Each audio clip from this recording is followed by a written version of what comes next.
ಇವತ್ತು ನಾನು ತಿಳಿಸ್ದಂಗೆ ನಾವು ರಾವ್ ಬಹದ್ದೂರ್ ಧರ್ಮಪ್ರವರ್ತ ಗುಬ್ಬಿ ತೋಟದಪ್ಪನವರು ಅವರ ಸ್ಮಾರಕ ದತ್ತಿ ಉಪನ್ಯಾಸವನ್ನು ಅಟೆಂಡ್ ಮಾಡ್ತಾ ಇರ್ತೇವೆ.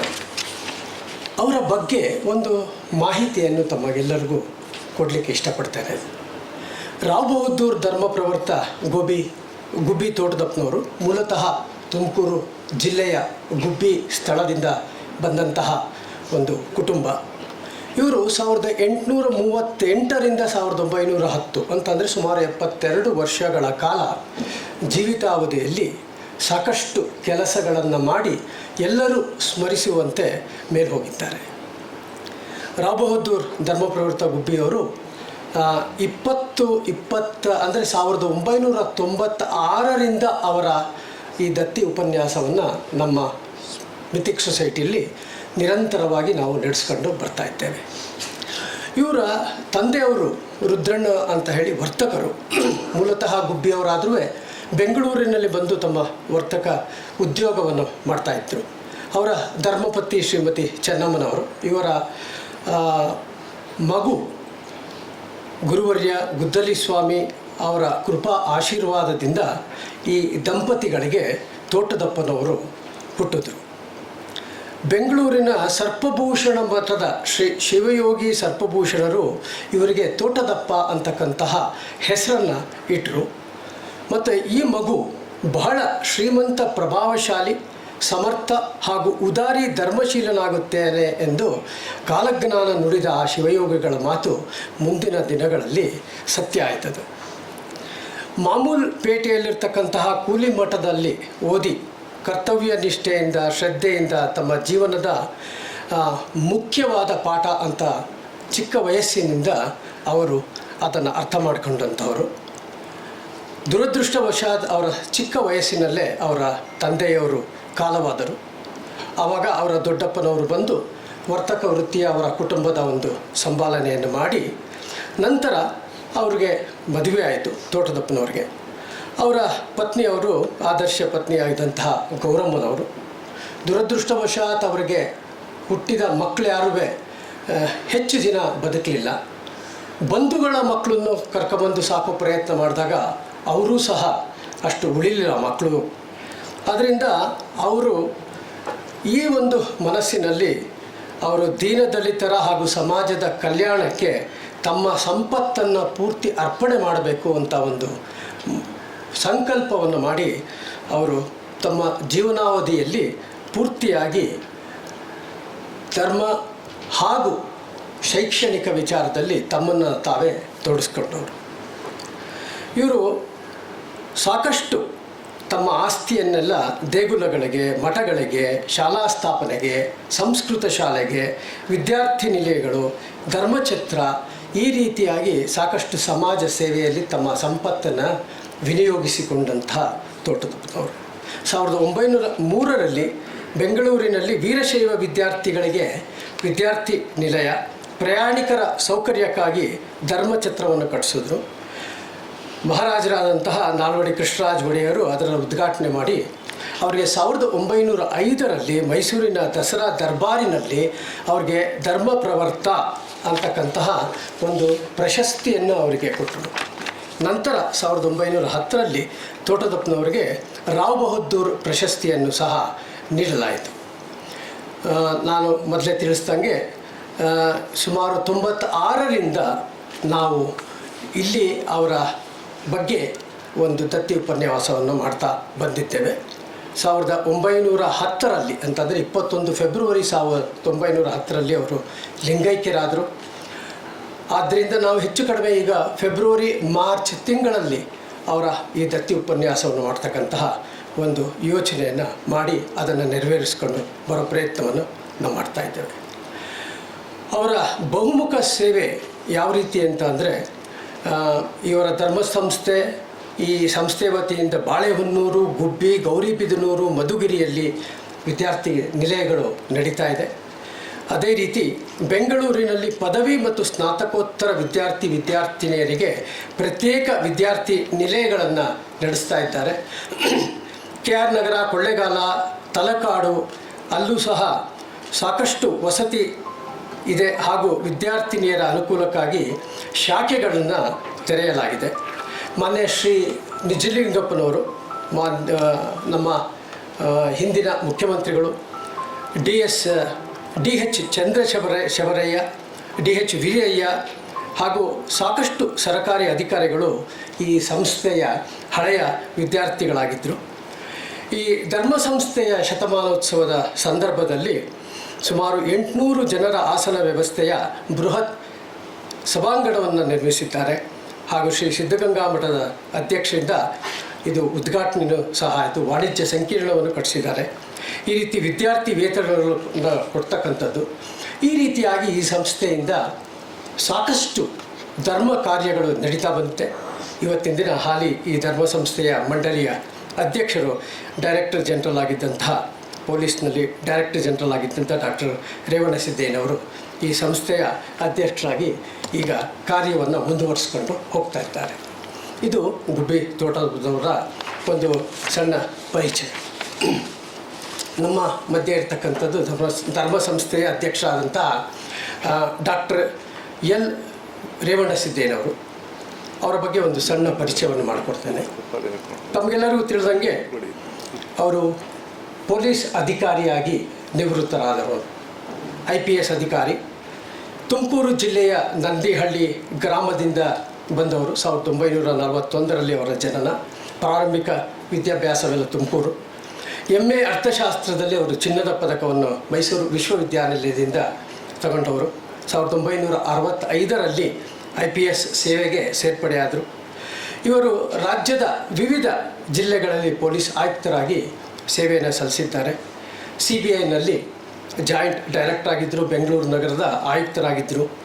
ಹಾಗೆ ಅವರ ಆಯುಕ್ತರಾಗಿದ್ದಂತಹ ಸಮಯದಲ್ಲಿ ವಿಶೇಷ ಕೊಡುಗೆ ಅಂದರೆ ಮಕ್ಕಳ ಸಹಾಯವಾಣಿ, ಮಹಿಳಾ ಸಹಾಯವಾಣಿ, ಪರಿಹಾರ, ಈ ರೀತಿಯಾಗಿ ಹೆಚ್ಚಿನ ಕೊಡುಗೆಯನ್ನು ಅವರ ಅಧಿಕಾರದಲ್ಲಿ ಕೊಟ್ಟರು. ಇವರಿಗೆ ಸಾಕಷ್ಟು ಪ್ರಶಸ್ತಿಗಳು ಬಂದಿದೆ.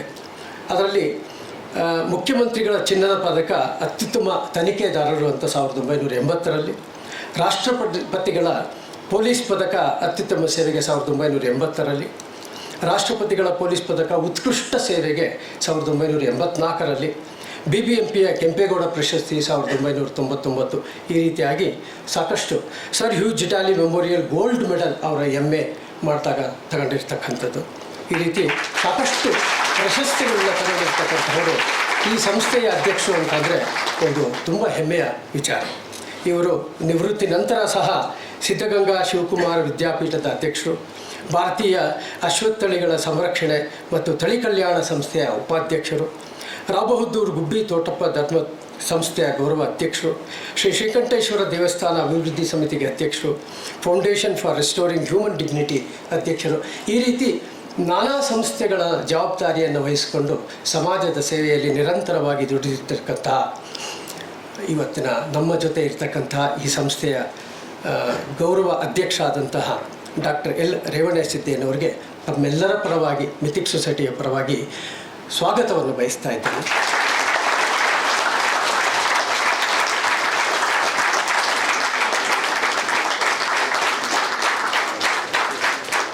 ಅವ್ರ ಬಗ್ಗೆ ಹೇಳ್ತಾ ಹೋದರೆ ಸಾಕಷ್ಟು ವಿಚಾರಗಳಿದೆ. ನಾನು ತುಂಬ ಸಂಕ್ಷಿಪ್ತವಾಗಿ ತಿಳಿಸ್ಕೊಟ್ಟಿದ್ದೀನಿ.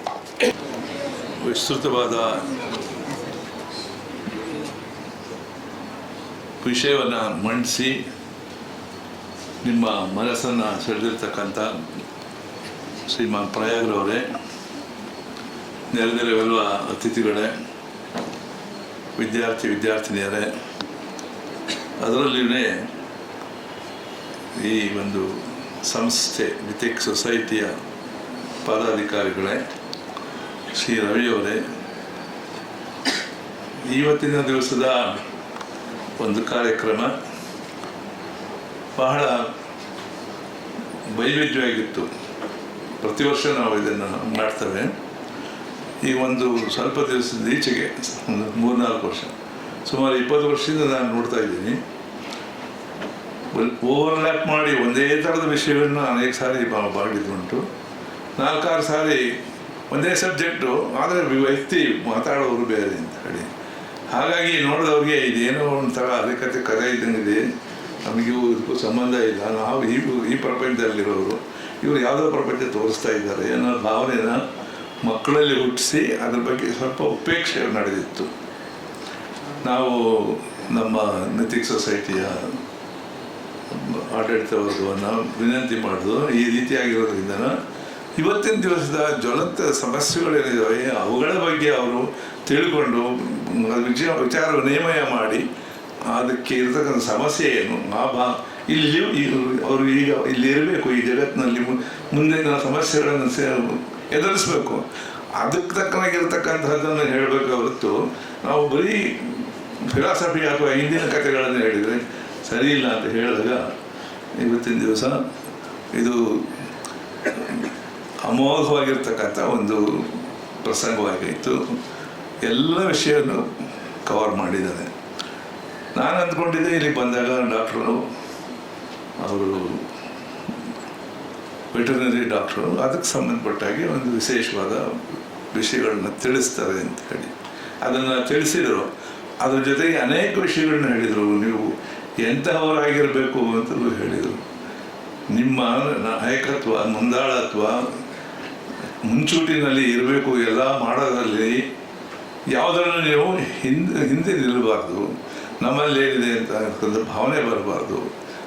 ಯಾವುದಾದ್ರೂ ಒಂದು ನಕಾರಾತ್ಮಕ ಇರ್ತಕ್ಕಂಥ ಮನಸ್ಸನ್ನು ತಾಳ್ತಕ್ಕಂಥ ವ್ಯಕ್ತಿಯ ಹಿಂಬಾಲಕರಾಗಬಾರ್ದು.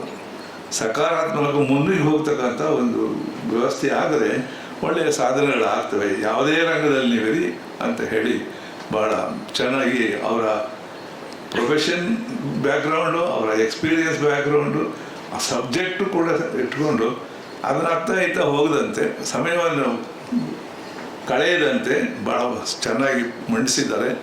ಅವರಿಗೆ ನಾನು ಬಯಸ್ತೇನೆ, ಅಭಿನಂದನೆ ಹೇಳಕ್ಕೆ. ಸಮಯ ಸಿಕ್ಕಿದರೆ ಇನ್ನೂ ಹೆಚ್ಚು ಸಂಪರ್ಕ ನಮ್ಮ ವಿದ್ಯಾರ್ಥಿಗಳ ಜೊತೆಯಲ್ಲಿ ಸಣ್ಣ ಸಣ್ಣ ತಂಡದಲ್ಲಿ ಇಟ್ಕೊಂಡು ಮಾಡಿದರೆ ನಿಮ್ಮ ಮನಸ್ಸನ್ನು ಕಿಡಿಯನ್ನು ಹಚ್ಚಬೇಕು. ಯಾವುದೋ ಒಂದು ದೇಶದಲ್ಲಿ ಹೋಗಬೇಕಾಗಿದ್ರೆ ಇವತ್ತಿನ ದಿವಸ ನೀವು ಆ ಪರಿಸ್ಥಿತಿನಲ್ಲಿ ಇದ್ದೀರಿ. ಮಾಡುವಂಥ ಚೈತನ್ಯ ಇದೆ, ಮಾಡಬೇಕಾದಷ್ಟು ಕೆಲಸಗಳಿದ್ದಾವೆ, ತೊರೆಯಬೇಕಾದಷ್ಟು ಪ್ರೋತ್ಸಾಹಗಳಿದ್ದಾವೆ. ಅವೆಲ್ಲನೂ ಬಳಸ್ಕೊಂಡು ಯಾವ ರೀತಿ ನಾವು ಬೆಳಿಬೇಕು ಅನ್ನೋದನ್ನು ಎಲ್ಲನೂ ಮಿಕ್ಸ್ ಮಾಡಿ ಅವ್ರಿಗೆ ಹೇಳಿದ್ದಾರೆ. ಅದನ್ನು ನೀವು ಮಾಡ್ತೀರಿ ಅಂತ ಹೇಳಿ, ಇದರಿಂದ ನಿಮಗೆ ಒಳ್ಳೆಯದಾಗ್ತದೆ ಅಂತ ಹೇಳಿ ನಾನು ಅವ್ರು ಭಾವಿಸಿದ್ದೇನೆ. ಅದಕ್ಕೋಸ್ಕರ ನಿಮ್ಮೆಲ್ಲರಿಗೂ ಶುಭಾಶಯಗಳನ್ನು ಹೇಳ ಬಯಸ್ತೇನೆ. ಈ ಪರಿಸರವೇ ಬಹಳ ಬದಲಾವಣೆ ಆಗಿದೆ. ನಮ್ಮ ಮಿಥಿಕ್ ಸೊಸೈಟಿಯ ಈ ಸಭಾಂಗಣ ಇಷ್ಟು ಚೆನ್ನಾಗಿ, ಇಷ್ಟು ಅಲಂಕಾರವಾಗಿರೋದು, ವ್ಯವಸ್ಥಿತವಾಗಿ ಆಗಿರ್ತದೆ, ಪೀಠೋಪಕರಣಗಳು, ವಿಷಯವನ್ನು ಆರಿಸೋದರಲ್ಲಿ ಬಹಳ ಪ್ರಸ್ತುತವಾಗಿರ್ತಕ್ಕಂಥದ್ದು ಜ್ವಲಂತ ವಿಷಯ ಇದು. Man animal conflict, man and man conflict. ಈ ದೇಶದವರು ಸುಮ್ಮನೆ ಇದ್ರೆ ಬರ್ತಾರೆ, ನಮ್ಮ ಮೇಲೆ ಟ್ಯಾಕ್ಸ್ ಹಾಕ್ತೀನಿ ಅಂತಾರೆ, ನೀವು ಹಿಂಗೆ ಮಾಡಬೇಕು, ನೀವು ಇಲ್ಲೇ ಆಯಿಲ್ ಕೊಂಡ್ಕೊಳ್ಬೇಕು ಅಂತ ಹೇಳ್ತಾರೆ. ಇದು ಒಂದು ವಿಧವಾಗಿ ಪಂಥಾಹ್ವಾನ, ಯುದ್ಧಕ್ಕೆ ಕರೀತಾ ಇದ್ದಾರೆ, ಹೋರಾಟಕ್ಕೆ ಕರೀತಾ ಇದ್ದಾರೆ. ಇದೇ ಒಂದು ಬೇರೆ ಹೋರಾಟ ನಡೀತಾ ಇದೆ. ಇದಕ್ಕೆಲ್ಲ ನಾವು ಮುಂದಿನ ದಿನಗಳಲ್ಲಿ ತಯಾರಾಗಿರಬೇಕು. ಅವರು ಎಷ್ಟೇ ದೊಡ್ಡವರಾಗಿರಲಿ, ಸತ್ಯ ಇಲ್ಲದೆ ಇದ್ದು ಶಕ್ತಿ ಇರ್ತಕ್ಕಂಥದ್ದು ಎಲ್ಲಿ ಯಾರು ನಿಷ್ಠೆಯಿಂದ ವ್ಯವಹಾರ ನಡೆಸ್ತಾರೆ ಅವರಲ್ಲಿರುತ್ತೆ. ಹಾಗಾಗಿ ನಮ್ಮ ದೇಶ ಖಂಡಿತವಾಗೂ ಈ ಸಮಸ್ಯೆಗಳನ್ನೆಲ್ಲ ಎದುರಿಸಬೇಕಾಗಿದೆ. ನೀವು ಯುವಕರು, ನಾವು ನುರಿತವರು ನಿಮಗೆ ಮಾರ್ಗದರ್ಶನವನ್ನು ಮಾಡಬೇಕು. ನೀವು ತಪ್ಪದೇ ಕೆಲವು ವಿಷಯಗಳಲ್ಲಿ ಇವತ್ತಿನ ತಂದೆ ಮಾರ್ಗಸೂಚಿಯನ್ನು ಹಾಕ್ಕೊಂಡು ಆ ದಾರಿನಲ್ಲೇ ನಾನು ಹೋಗ್ತೀನಿ ಅನ್ನೋದು ಒಂದು 4-5 ವರ್ಷ ಅಷ್ಟೇ. ನೀವು 4-5 ವರ್ಷದಲ್ಲಿ ಈ ಸಾಧನೆಯನ್ನು ಮಾಡಿದರೆ ನೀವು ಖಂಡಿತವಾಗಿಯೇ ಅತ್ಯುನ್ನತವಾಗಿರ್ತಕ್ಕಂಥ ಪ್ರಜೆಗಳಾಗಿ ಒಂದು ಸ್ಥಾನದಲ್ಲಿದ್ದು ನಿಮ್ಮ ಅದೃಷ್ಟವನ್ನೇ ಅಲ್ಲ 16 ಲಕ್ಷಗಟ್ಟಲೆ ಜನಗಳ ಅದೃಷ್ಟವನ್ನು ಹುಕ್ಕಿಸ್ತಕ್ಕಂಥ ಒಂದು ಸಂದರ್ಭದಲ್ಲಿ ಇರ್ತೀರಿ ಅಂತ ಹೇಳಿ, ಇದು ಕೇವಲ ಭಾನುವಾರ ದಿವಸ ಸಮಯ ಕಳೆಯೋದಕ್ಕೆ ಅಥವಾ ಕೇವಲ ತೋಟದಪ್ಪನವ್ರು ನೆನೆಸ್ಕೊಳ್ಳಿ. ತೋಟದಪ್ಪನವರು ಏನು ಅದ್ಭುತವಾದ ವ್ಯಕ್ತಿ. ಅವ್ರಿಗೇನು PhD ಮಾಡೋರಿಲ್ಲ, ಡಿಗ್ರಿ ತಗೊಂಡಿರಲಿಲ್ಲ, ಆದರೆ ವ್ಯವಹಾರ ಹೇಗೆ ಮಾಡಬೇಕು ಅನ್ನೋದು ಚೆನ್ನಾಗಿ ಗೊತ್ತಿತ್ತು. ಅವರ ಕುಟುಂಬಸ್ಥರನ್ನು ಎಲ್ಲರನ್ನೂ ಅದಕ್ಕೆ ತಯಾರು ಮಾಡಿದರು. ಪ್ರಾರಂಭದಲ್ಲಿ ಅವರೇನು ನಾನು ಹಾಸ್ಟೆಲ್ ಕಟ್ತೀನಿ, ನಾನು ಒಂದು ಹಾಸ್ಟೆಲ್ ನಡೆಸ್ತೀನಿ, ಇಲ್ಲಿಗೆಲ್ಲ ಕರ್ನಾಟಕದಲ್ಲೆಲ್ಲ ಮಾಡ್ತೀನಿ ಅಂತಕ್ಕಂಥ ಭಾವನೆ ಇರಲಿಲ್ಲ ಅವರಿಗೆ. ಅವ್ರಿಗೆ ಇದ್ದಿದ್ದೇನು, ನಮ್ಮ ಕಣ್ಣು ಮುಂದೆ ಯಾರು ಕಾಣ್ತಾರೆ ಅಗತ್ಯತೆ ಇರೋರು, ಗ್ರಾಮೀಣ ಪ್ರದೇಶದ ಬಂದ ಮಕ್ಕಳು ಅವರ ಮನೆಯಲ್ಲಿ ಪ್ರಾರಂಭ ಮಾಡಿದರು. ಅವರಿಗೆ ಆಹಾರ ಊಟ ವಸತಿ ಕೊಟ್ಟು 4-6 ಜನದಿಂದ ಪ್ರಾರಂಭ ಮಾಡಿ ಆ ಸಂದರ್ಭದಲ್ಲಿ ಅವ್ರಿಗೆ ಬಂದ ಅದೃಷ್ಟ ಅಂತ ಹೇಳಿದರೆ, ಅವ್ರು ಮಾಡಿದ ಕೆಲಸದ ಪರಿಣಾಮವಾಗಿ ಈ ದೇಶ ಕಂಡ ಅತ್ಯಂತ ತಪಸ್ವಿ, ದೊಡ್ಡ ತಪಸ್ವಿ ಸಿದ್ಧಗಂಗಾ ಶಿವಕುಮಾರ ಸ್ವಾಮಿಗಳು ಕೂಡ ಈ ಸಂಸ್ಥೆಯ ವಿದ್ಯಾರ್ಥಿಯಾಗಿದ್ದು, ಅವರು ಮಾಡಿದ ದಾಸೋಹದ, ತೋಟದಪ್ಪನವರು ಮಾಡಿದ ದಾಸೋಹದ ಫಲವನ್ನು ಪಟ್ಟವರು. ಅವರು ಎಷ್ಟು ಮಟ್ಟಿಗೆ ಬೆಳೆದರು, 112 ವರ್ಷ ಬದುಕಿದರು. 112 ವರ್ಷ ಬದುಕಿದರು. 112 ವರ್ಷವೂ ಕೂಡ ಸಾರ್ಥಕವಾದ ಬದುಕು ನಡೆಸಿದರು. ಅವರು ಕೇವಲ 1-2 ವರ್ಷ ಮಾತ್ರ ಒಂದು 4-5 ಸಾರಿ ಆಸ್ಪತ್ರೆಗೆ ಹೋಗಿದ್ದು ಬಿಟ್ಟರೆ ಅವರ ಆರೋಗ್ಯ ಸತತವಾಗಿ ಕೊನೆ ಗಳಿಗೆವರೆಗೂ ಕೂಡ ಅವರ ಆರೋಗ್ಯ ಚೆನ್ನಾಗಿತ್ತು. ಅವರು ಇಷ್ಟು ಮಾಡ್ತೀನಿ ಅಂತ ಸಿದ್ಧಗಂಗಾ ಶ್ರೀಗಳು ಕೂಡ, ತೋಟದಪ್ಪನವರು 4-6 ಜನರಿಂದ ಶುರು ಮಾಡಿದರೆ, ಸಿದ್ಧಗಂಗಾ ಶ್ರೀಗಳವರು ಒಂದು 100-200ರಿಂದ ಶುರು ಮಾಡಿ ಅವರ ಕಾಲದಲ್ಲಿ ಅದನ್ನು 10,000 ವಿದ್ಯಾರ್ಥಿಗಳು, 10,000 ಭಕ್ತರು ಬಂದರೂ ಕೂಡ ಅಲ್ಲಿ ಯಾವುದೇ ಸಂದರ್ಭದಲ್ಲಿ ಯಾವುದೇ ವೇಳೆಯಲ್ಲಿ ಬಂದರೂ ಕೂಡ ಅವರಿಗೆ ಆಹಾರವನ್ನು ಕೊಡ್ತಕ್ಕಂಥ ಒಂದು ವ್ಯವಸ್ಥೆಯನ್ನು ಮಾಡಬೇಕು. ಎಂಥ ಬರ ಬರಲಿ, ದೇಶದಲ್ಲಿ ಅಕ್ಕಿ ಅಂತಕ್ಕಂಥದ್ದು ಸಿಗ್ತಾ ಇರಲಿಲ್ಲ. ಅದನ್ನು ನೋಡಿರೋರು ಎಷ್ಟೋ ಜನ ನೋಡ್ತಾ ಇರಲಿಲ್ಲ.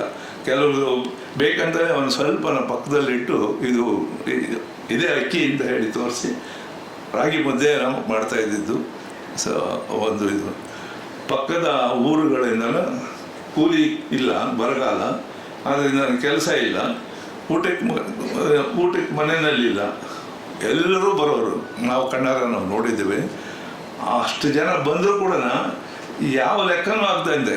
ಆ ಪುಸ್ತಕನೇ ಇಡ್ತಿರ್ಲಿಲ್ಲ ಅವರು. ಎಲ್ಲಿಂದ ಬಂತು ಎಲ್ಲಿಂದ ಹೋಯ್ತು ಅನ್ನಂಗಿಲ್ಲ. ಬಂದಿದ್ದೆಲ್ಲವನ್ನು ಕೂಡ ಜನಗಳ ಸೇವೆಗೆ ಸಮರ್ಪಣೆ ಮಾಡ್ತಾಯಿದ್ರು.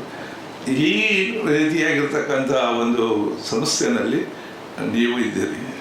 ಹಾಗೆ ಲೆಕ್ಕ ಬುಕ್ಕು ಇಲ್ಲದೆ ಪರೋಪಕಾರಕ್ಕಾಗಿ ನನ್ನ ಜೀವನ ಇದೆ ಅಂತಕ್ಕಂಥ ಒಂದು ವಿಷಯವನ್ನು ಮಾಡಿ ತೋರಿಸ್ತಕ್ಕಂಥ ವ್ಯಕ್ತಿಗಳು ಯಾರು? ತೋಟದಪ್ಪನವರು. ಇವತ್ತು ಆ ಒಂದು ಮೌಲ್ಯವನ್ನು ಎಲ್ಲರಲ್ಲೂ ಮುಟ್ಟಿಸ್ಬೇಕಾಗಿದ್ರೆ ಎಷ್ಟು ಕಷ್ಟ ಇರಬೇಕು.